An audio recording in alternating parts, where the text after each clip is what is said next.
दावेदार जुड़े हैं, वेलकम सर। शुक्रिया। आपको रिप्रेजेंट कर देंगे सर। आज तक बनने वाले चेयरमैनों ने जनता की दिस इज इंडिविजुअल और दिस इज बदकिस्मती से ऐसा है कि जिसका जनता से कोई लेना देना नहीं। हमें फोकस कर रहा है। हम अपने आप में युवा हैं और बुढ़ाने की तमाम युवा हमारी शक्ल में बुढ़ाने और socialism, these are two words. इनको बताइए कि सोशलिज्म का इस निकाय चुनाव में कोई मायने नहीं रखता। क्या कहा सर? वंस अगेन सर, आपने कहा है कि सोशलिज्म इस निकाय चुनाव में मायने नहीं रखता। एक बार फिर बोलिए सर। नहीं, मैं ये कह रहा हूँ कि सोशलिज्म और जो है कम्युनिज्म इस चुनाव में एक समाजवाद, अलग से एक समाजवादी पार्टी का समाजवाद है।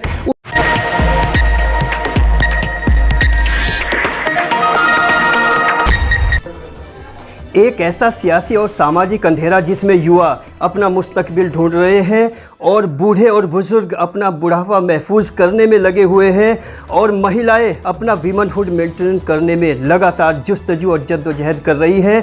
उसी दौर में नगर निकाय चुनाव यहाँ पर आया है और अलग अलग तरह के दावेदारों ने दावेदारी ठोकी है, अपनी बड़ी बड़ी बात की है। हर उम्मीदवार अपने इस सियासी मैदान में अपनी कोई बात रखना चाहता है। आज हम लोग नगर पंचायत बुढ़ाना में हैं और हमारे साथ एक दावेदार जुड़े हैं, वेलकम सर। शुक्रिया बहुत बहुत।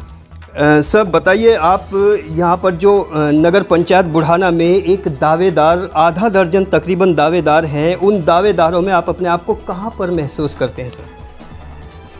दावेदारों में जहाँ तक ताल्लुक़ है, हम अपने आप का सीधा मुकाबला भारतीय जनता पार्टी के मौजूदा चेयरमैन से मानते हैं और ऐसा ही होगा भी। और हम यकीन कर रहे हैं कि जीत इंशाअल्लाह हमारी होगी। भारतीय जनता पार्टी हारेगी।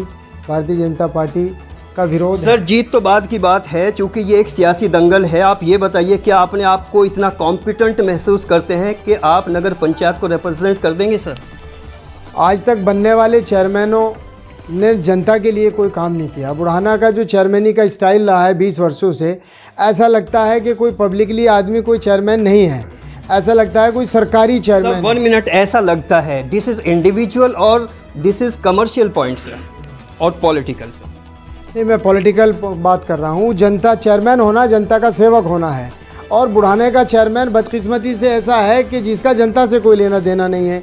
उसको किसी ने किसी के साथ कब्रिस्तान में, शमशान में, हॉस्पिटल में, किसी की शादी में, जनता के दुख में, दर्द में कहीं देखा हो तो बात है। वो एक प्रोफेशनल आदमी है, बिजनेसमैन आदमी है, चेयरमैन बन के अपना बिजनेस करता है, उसको जनता से कोई लेना देना नहीं है। सर युवा बहुत बड़ी ताकत होती है, लेकिन युवाओं में भटकाव बहुत ज़बरदस्त है। उस भटकाव को राह रास्त पर लाने का कोई फॉर्मूला है आपके पास? सारा बुढ़ाने का युवा हमें फोकस कर रहा है।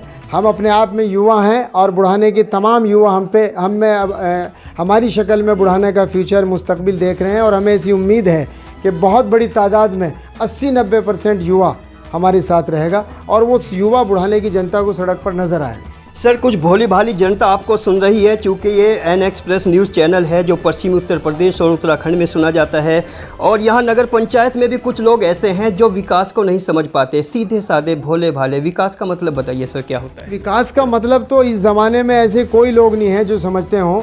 और विकास की बहुत सारी शक्लें हैं। लोग सड़कें बनवा रहे हैं, पानी की टंकियां हैं, लेकिन बहुत सारा ऐसा गरीब आदमी के लिए विकास की बुढ़ाना में ज़रूरत है जो अब तक नहीं किया गया, जो हम करना चाहते हैं। हम चाहते हैं 2 बिल्कुल आधुनिक बारात घर बुढ़ाने में बनाए जाएं और वो बिल्कुल फ्री ऑफ कॉस्ट बुढ़ाना में लोगों को मुहैया बारात घर बनाए जाएं। ये सिर्फ आपका यूनिक आइडिया है? हो सकता है और लोग भी इस तरह की बातें कर रहे हो सर। आपका कोई यूनिक आइडिया इस नगर पंचायत को लेके सर? यूनिक आइडिया हमारा ये है कि पिछले 5-6 सालों में जो राज्य में सरकारें रही हैं, उन्होंने ख़ास तौर से टारगेट करके एक समाज को, एक बिरादरी को टारगेट करके यहाँ बेरोज़गारी पैदा की है। एक बहुत बड़ी तादाद कुरैशी बिरादरी की बुढ़ाना में है। इतने बड़े सिस्टम और इतनी बड़ी पॉलिटिक्स से आप इस अदना सी जगह पे एक छोटे से रिप्रेजेंटेशन में कैसे अपने आप को पेश करेंगे सर?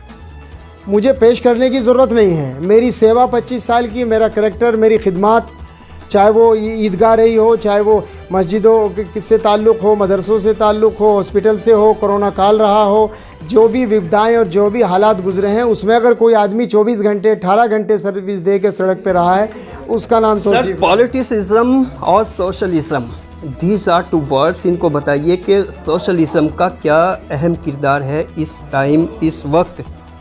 सोशलिज्म जो है इस निकाय चुनाव में कोई मायने नहीं रखता।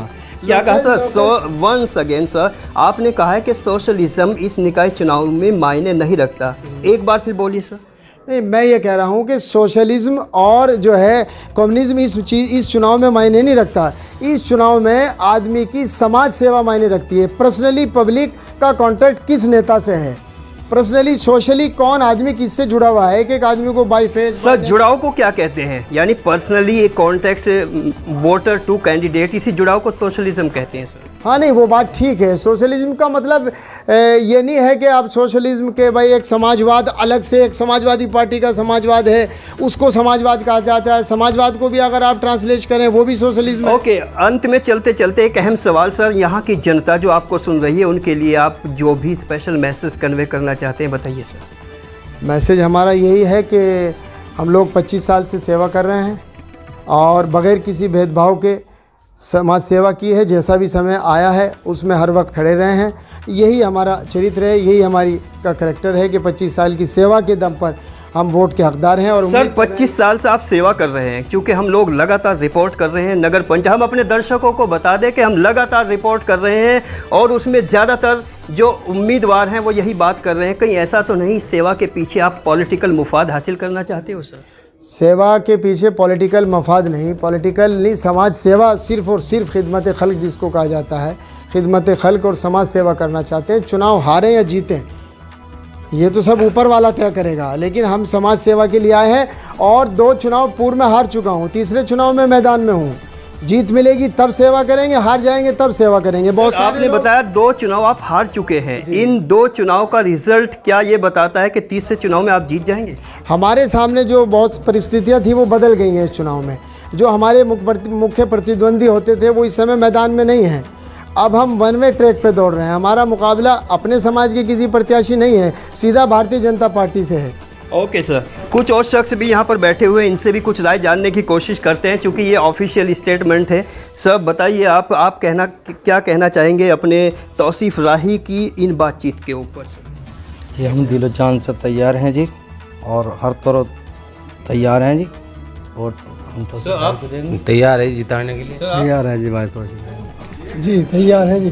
किस तरह से तैयार है? दिलों से, जान से, माल से।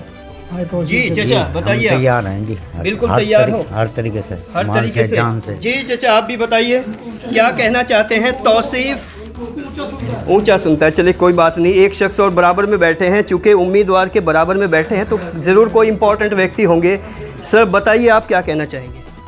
मैं कहना चाहता हूँ तौसीफ राही की खिदमत देखिए आप, उनका कैरेक्टर देखिए, अगर वो उनमें क्वालिटी है आप देखिए, आप लोगों ने देखा है उनको, क्वालिटी चेक की। आपसे मतलब क्या है? क्योंकि जनता आपको सुन रही है, हम नहीं देखेंगे, जनता को एड्रेस कीजिए। जनता, बुढ़ाने की जनता जानती है तौसीफ राही के बारे में, उनकी शख्सियत के बारे में जानती है। उन्होंने काम किया है 8-8 घंटे, 10-10 घंटे, 12-12 घंटे, कोरोना में काम किया है। अभी नहीं, अभी तो 18 घंटे सर्विस देते हैं वो, और उनको पब्लिक को मालूम है। इंशाल्लाह वोट देंगे उनको, पिछली बार भी दिया, जब किसी को वोट नहीं मिला था तब तौसीफ राही को वोट दिया।